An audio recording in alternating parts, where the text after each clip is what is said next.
Buenos días, tardes, noches. Hace más de una semana tuve una conversación sobre simplicidad divina con el tomista Michele Marincolo en su canal. La conversación estuvo bien, aunque por desgracia solo tuvimos tiempo para hablar sobre monismo y pluralismo fundamental y no pudimos llegar a discutir los argumentos que presenté sobre el conocimiento divino, que son, como muchos sabéis, mis principales argumentos contra el teísmo clásico. No obstante, como digo, el diálogo estuvo bien, pero unos días más tarde me comentaron que Michele había subido un fragmento de esa conversación y que lo había titulado en la miniatura Objeciones ateas, soluciones brillantes. Es decir, que según Michele yo había presentado una objeción atea y él me había dado una solución brillante.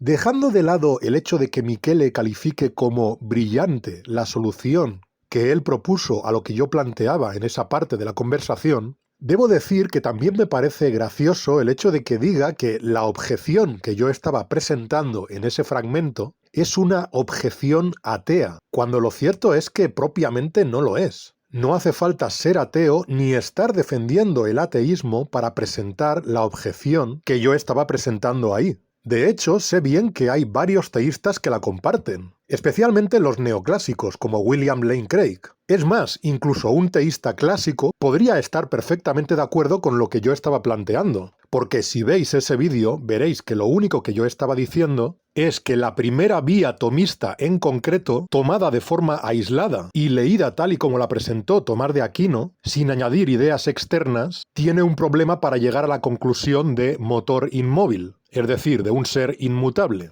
Así que lo que yo estoy diciendo en ese punto estrictamente no implicaría que el dios del teísmo clásico no exista o que no pueda existir y ni siquiera que no pueda deducirse con otros métodos distintos a la primera vía tomista. De hecho, me pareció divertido ver cómo en los propios comentarios de ese vídeo un teísta le estaba diciendo a Michele que, aunque cree en Dios, está de acuerdo con la objeción que yo presenté. Y el teísta en cuestión explicó de manera muy clara por qué considera que mi objeción es correcta. Pero bueno, no es de este fragmento de la conversación de lo que quiero hablar aquí. De hecho, cuando vi que Michele sacó este fragmento, y a pesar de lo gracioso que me resultó el título que había elegido para la miniatura, no pensé en responder nada, porque lo que comentábamos aquí no es especialmente relevante para mí. Pero días más tarde, Michele volvió a sacar otro fragmento de nuestra conversación y esta vez le puso el título Ateísta cae en contradicción y pasa esto. Este título me llamó más la atención. ¿En qué contradicción piensa Michele que yo caí en nuestra conversación? Volviendo a ver todo el fragmento entero, sigo sin detectar ninguna contradicción en la idea que yo estaba explicando. Pero antes de verlo, veamos cuál es el criterio que tiene Michele para decir que algo es contradictorio. Porque es un criterio bastante extraño. Veréis, días antes de nuestra conversación, Michele hizo un directo junto al doctor Daniel Siegel criticando uno de mis vídeos. Y en la crítica que hacen a mi vídeo, los dos parecen compartir una idea bastante rara. La idea de que un círculo cuadrado, para ellos, no es contradictorio. Veámoslo. Normalmente, cuando se intenta demostrar racionalmente la inexistencia de Dios, lo que se hace es demostrar que Dios, tal y como se nos define, es un ser autocontradictorio. Es decir, que Dios es como un círculo cuadrado. Yo puedo afirmar con seguridad que no existen los círculos cuadrados y que en ningún lugar del universo hay ningún círculo cuadrado, simplemente porque ser un círculo conlleva una serie de características intrínsecas que son incompatibles con ser un cuadrado. Si algo es un círculo, no tiene esquinas ni líneas rectas, pero si algo es cuadrado, sí tiene esquinas y líneas rectas. Pues bien, algunos ateos argumentan que ciertos atributos con los que se define a Dios presentan en sí mismos o en relación con otros atributos, incompatibilidades que hacen que el concepto de Dios sea tan contradictorio como el de círculo cuadrado y que, en consecuencia, su existencia sea igualmente imposible. Yo veo ya un problema en plantear que el círculo cuadrado es una contradicción en sí misma, ¿no? Ya como ejemplo, me parece mal planteado por lo siguiente. Bueno, seguramente los que sigan tu curso de lógica lo van a ir viendo, pero Que dos cosas sean opuestas no quiere decir que sean contradictorias, ¿no? Porque admiten otras cosas intermedias, ¿no? Uno lo que no puede afirmar en una misma oración, para que esa oración sea verdadera, es que algo sea círculo y no sea círculo al mismo tiempo y desde la misma perspectiva, ¿no? Y puede sonar un poco absurdo que yo diga que un círculo cuadrado es posible, y sin embargo es posible desde el punto de vista de lo infinito, porque pensando, por ejemplo, en la obra de Nicolás de Cusa, que trabajó mucho en este tema, de tratar de encontrar alguna manera racional de acercarse al conocimiento de Dios, este, más allá de que no es, digamos, de los pensadores más mencionados en general dentro de la teología cristiana, o católica en particular, él plantea que desde el punto de vista de la matemática, que desde Platón es como la vía de entrada, de acceso a las cuestiones trascendentales, ¿no? Que nos liberan un poco de este mundo del sentido común, que es a lo que apela Aristarchus permanentemente. Si uno considera un círculo infinito y un cuadrado infinito, en realidad terminan siendo la misma cosa.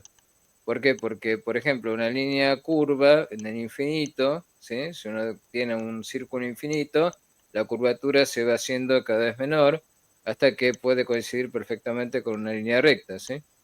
O sea, a mí me parece que el tema es que cuando Aristarchus aborda el tema de Dios, lo hace desde la perspectiva de la finitud.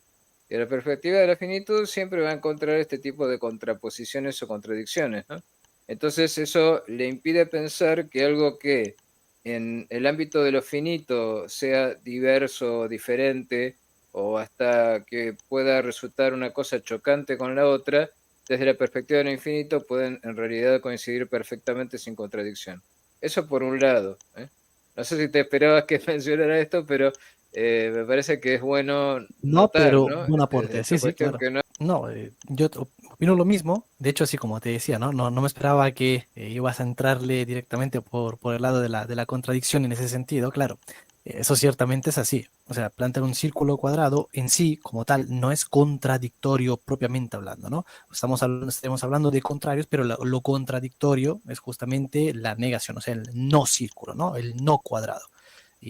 O como, no sé, a muchos, ¿no? De hecho, en lógica, cuando, cuando damos clases, decimos qué es lo contradictorio de blanco.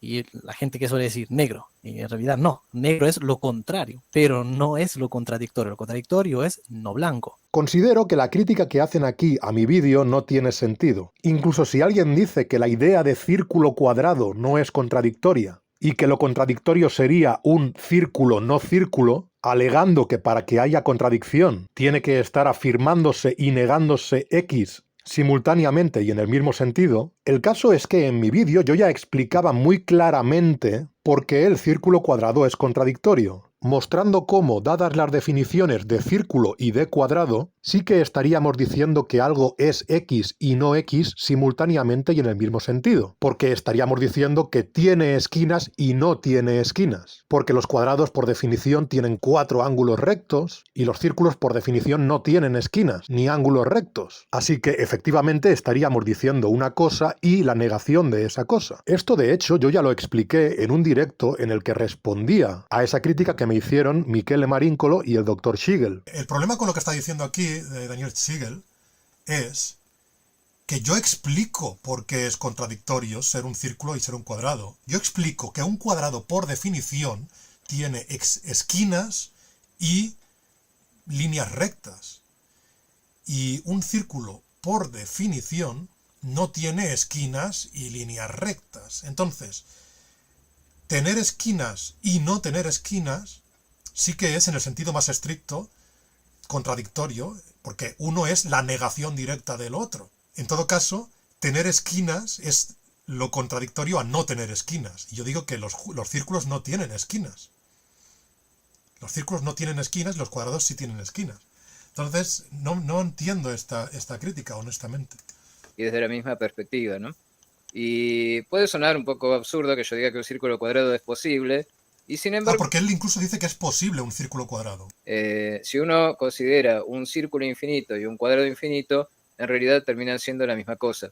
¿Por qué? Porque, por ejemplo, una línea curva en el infinito, ¿sí? Si uno tiene un círculo infinito, la curvatura se va haciendo cada vez menor hasta que puede coincidir perfectamente con una línea recta, ¿sí? Pero eso no lo convierte en un cuadrado en absoluto, ¿no? Es decir, suponiendo que un círculo sea infinitamente grande eh, y, que, y que por lo tanto sea recta la línea, yo no he dicho solo la cuestión de que sea recto, he dicho que tenga esquinas.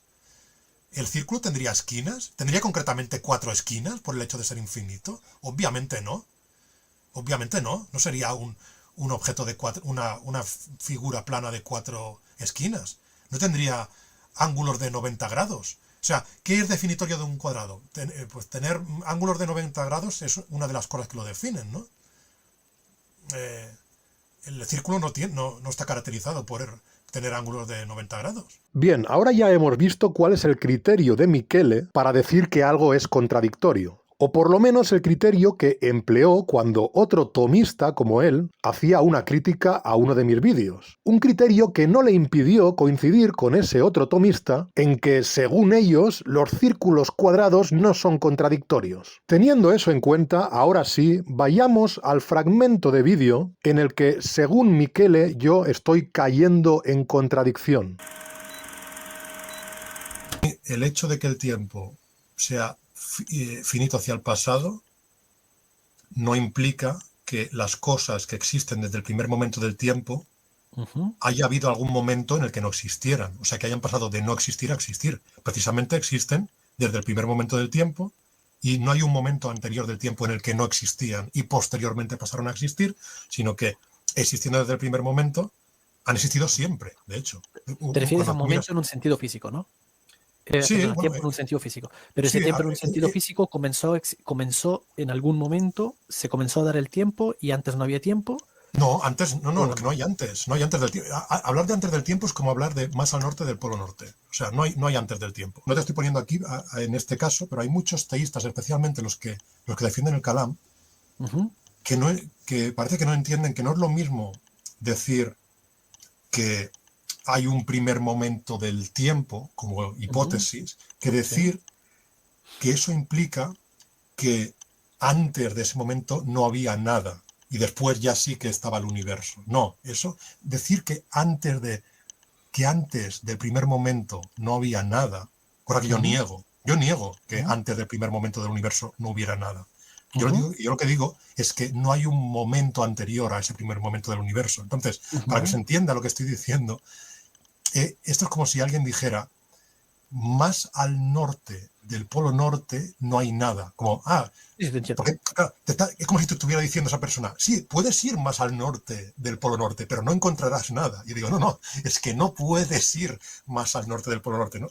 La frase correcta no es más al norte del Polo Norte no hay nada, sino la frase correcta es no hay más al norte del Polo Norte. O sea, no es que cuando vas más al norte del Polo Norte te encuentras un vacío o te encuentras con que ahí no hay nada, no, es que no hay más al norte, ¿no? Lo mismo pasa con el tiempo, digo, si realmente hay un primer momento del tiempo entendido, y estoy entendiendo el tiempo como se entiende en filosofía en su sentido relacional, no en su sentido sustancial, sino el tiempo como pues esta sucesión de cambios, ¿no? de cambios en la realidad.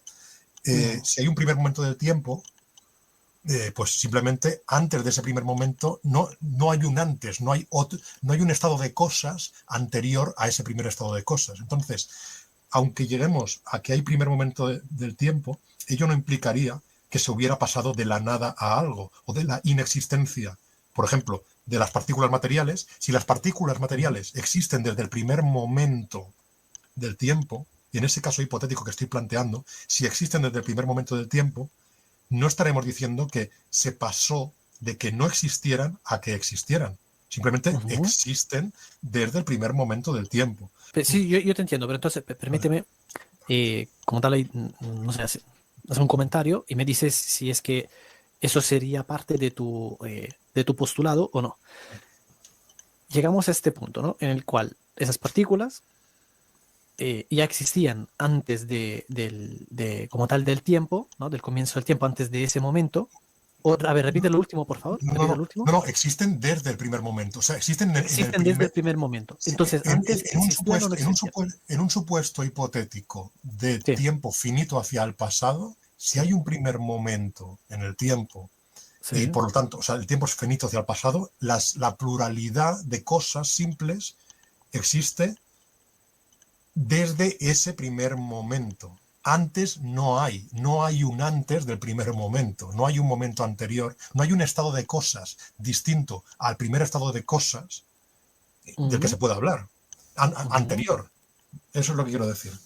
Bien, creo que la idea que estoy explicando aquí puede entenderse fácilmente. En el caso hipotético de que sean válidos los argumentos filosóficos que dicen que el tiempo tiene que ser finito hacia el pasado y que por lo tanto tuvo que haber un primer momento del tiempo, es decir, un primer estado de cosas, si en ese primer estado de cosas hubiera algo, por ejemplo, una hipotética pluralidad de partículas materiales, no sería válido decir que esas partículas han pasado de no existir a existir, o que se ha pasado de la nada a algo, porque no estamos diciendo que hubo un primer momento en el que no había nada y después un segundo momento en el que ya había algo. Estamos diciendo que en el primer momento ya hay algo y no hay un momento anterior en el que no hubiera nada. Así que no ha habido un cambio en el que se pase de la nada a algo, o en el que ese algo estuviera en potencia de existir y haya pasado posteriormente a existir en acto. Pues bien, Michele insistía en que esto que estoy diciendo es contradictorio, que estoy cayendo en contradicción. Y recordemos que hablamos de la misma persona que dice que un círculo cuadrado no es contradictorio. Eso ciertamente es así. O sea, plantear un círculo cuadrado en sí, como tal, no es contradictorio propiamente hablando, ¿no? Porque según él, un círculo cuadrado no implica que algo sea X y no X en el mismo sentido y simultáneamente. Yo ya he demostrado que un círculo cuadrado sí es contradictorio. He explicado por qué, dado el modo en que definimos círculo y cuadrado, postular un círculo cuadrado sí que implicaría estar diciendo que X es no X, simultáneamente y en el mismo sentido. Pero en toda esta conversación sobre el tiempo, Michele no pudo decirme en ningún momento qué tenía de contradictorio lo que yo estaba diciendo. En qué manera lo que yo estaba diciendo implicaba X y no X simultáneamente y en el mismo sentido. ¿Estaba yo diciendo que hubo un cambio que no era cambio? ¿Estaba yo diciendo que hubo un inicio que no era inicio? No voy a poner aquí el fragmento completo porque ya podéis verlo si queréis en el canal de Michele,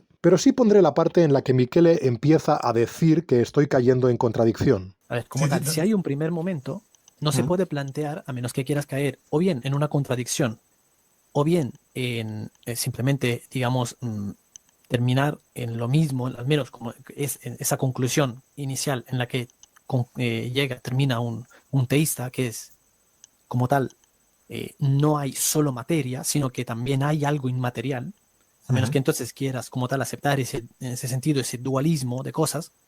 Entonces, o caes en una contradicción o caes en el dualismo. O bien el tiempo es infinito hacia atrás, o bien si es que hay un primer momento, entonces, como tal, en cuanto a la categoría material, hay ese primer momento. Pero en cuanto a la categoría inmaterial, ya estaba el ser. Entonces, o las cosas comienzan a existir en ese momento, y por lo tanto antes no había nada, pero dijiste que esto no es así, o bien había algo, y ese había algo quiere decir que había el ser. No hay antes. Yo digo que no hay antes. Entonces, ¿qué implicación tendría mi posición? No hay antes del primer momento. Claro, a ver, es que el antes como tal, el tiempo como tal, es un cambio que se da en el ente ilemórfico, como decía antes, por su principio material es que se puede hablar de la duración del tiempo. Pero hay otras duraciones también en virtud de las cuales uno precisamente puede decir, bueno, como tal no había un antes en el sentido temporal. Hay un primer momento, pero no en un sentido temporal que hay un antes. Fíjate, tú me has dicho que el cambio hay que entenderlo como paso de la potencia al acto, ¿vale? Sí, lo has dicho así, ¿no? Sobre una misma vale, no sé si. Digamos que tenemos un primer momento del tiempo y hay una pluralidad de cosas ya existentes en el primer momento del tiempo. ¿Qué dirías que ha pasado ahí de la potencia al acto? Que se han actualizado. Reciben una primera actualización.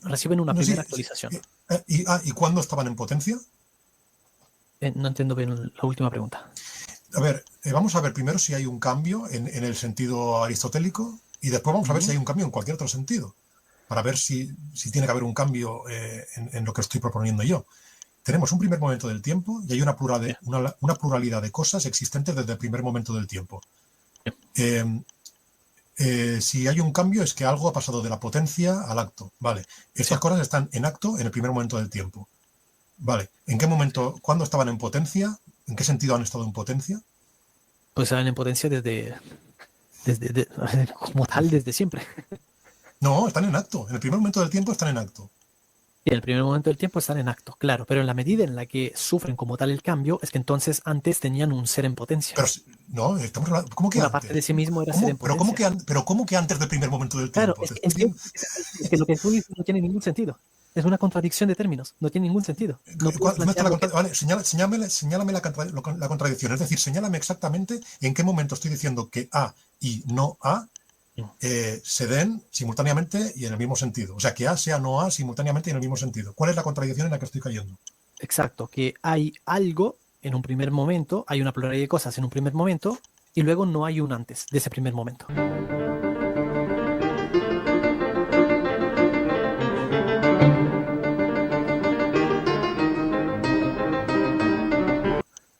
Pero sigue habiendo No el ser. hay ninguna contradicción en eso. Hay algo sigue en el primer habiendo el ser. momento y... ¿Cómo? Es y no es, al mismo tiempo en el mismo sentido. No, a ver, ¿en qué contradicción hay en decir que hay algo en un primer momento y que no hay un antes del primer momento? ¿Cuál es la contradicción? No es que no hay un antes del primer momento, sino que sigue habiendo el ser sin haber un antes, siendo pero lo mismo, ese ser, esa existencia, esa cualquier cosa que quieras plantear, siendo como tal material. Entonces tú tienes algo material Sí. ya existente en el primer momento, pero que no comienza a existir, sino que ya era. No, yo no he dicho que, a ver, yo no he dicho que ya era antes del primer momento del tiempo. Yo he dicho que en el primer momento Yo del tampoco he tiempo dicho antes del primer momento del tiempo, yo simplemente he dicho que ya era. Bueno, yo niego, a ver, que yo también negaría que ya era. Si estamos en el primer momento, yo Si no era, negaría entonces, que ya era. pero entonces, si no era, ¿Mm? si no estaba siendo en ese momento, si no estaba siendo, si no comienza, si no estaba siendo, Sí. y además si no comienza a existir, entonces, ¿qué es lo que tienes? Si no estaba siendo, sino que comienza a existir, No, digo, si es que no estaba siendo, sí. coma, y si además tampoco es que comienza a existir, entonces, ¿qué es lo que tienes? ¿El ser o el no ser antes? O sea, perdón, en ese primer momento, cuando comienza como tal, cuando comienzan a hacer este estado de cosas, ¿no? O sea, porque tú dices, hay un primer momento. Por tanto, en ese Sí. primer momento comienza este estado de cosas a hacer. Muy bien, entonces, también al decir que hay un primer momento, estás justamente negando una infinitud hacia atrás. Vale. ¿Correcto? Sí, totalmente. Eso es- Sí. Muy bien. Entonces, precisamente, en ese momento, si las cosas comienzan a existir, es porque de algún modo pasan de la potencia al acto. El pasar de la potencia al acto implica decir que se pasa de un ser en potencia a un ser en acto, en una misma actualidad. ¿Cuándo estaban en potencia? En el momento del comenzar como tal a existir. No, en ese porque momento están en acto. entonces comienza a existir. Entonces, ¿qué comienza a existir? Hay diversas definiciones de comenzar a existir. Por ejemplo, si yo defino comenzar a existir como que algo existe en un tiempo t, no habiendo existido en ningún tiempo t' anterior a t, entonces esas cosas comienzan a existir en el primer momento. Si por empezar a existir estamos entendiendo que algo existe en un tiempo t y que no hay ningún tiempo... Recibe el acto de ser. Cuando yo hablo de comenzar a existir, ¿Te refieres a recibir el acto de ser? Lo que quiero decir es que recibe el acto de ser. Por lo tanto, Vale, ya está. Todo esto ha sido entonces, no nos entendíamos, porque estábamos entendiendo lo de... Yo, empezar a existir, yo no lo entiendo como recibir nada. Lo entiendo como existir en un momento t y que no ¿sí? haya ningún momento anterior en el que se exista. Pero repite lo último y que no haya ningún momento anterior. En el que esa cosa exista. Por lo Si algo tanto, existe- recibe el acto de ser. No, ¿de quién? ¿Dónde? ¿Por qué? ¿De quién y cuándo? ¿Por qué? Bien, no voy a seguir explicando por qué considero que no hay contradicción en lo que estaba proponiendo yo. Creo que ya lo he dejado suficientemente claro. Por cierto, también debo decir que yo comenté en ese vídeo de Michele preguntándole cuál es la contradicción en la que he caído exactamente y pidiéndole que presente esa contradicción formalmente. Cuando le pido que la presente formalmente, lo que le pido es que me diga en qué punto estoy diciendo que X es no X simultáneamente y en el mismo sentido. Por desgracia, a pesar de que hice esa pregunta hace 2 días, Michele no la ha respondido. Con esto no estoy diciendo que la esté evitando a propósito. Puede que no la haya visto. En fin, a partir de aquí juzgad vosotros mismos. Y bueno, espero que os haya interesado el vídeo, nada más que decir y hasta la próxima.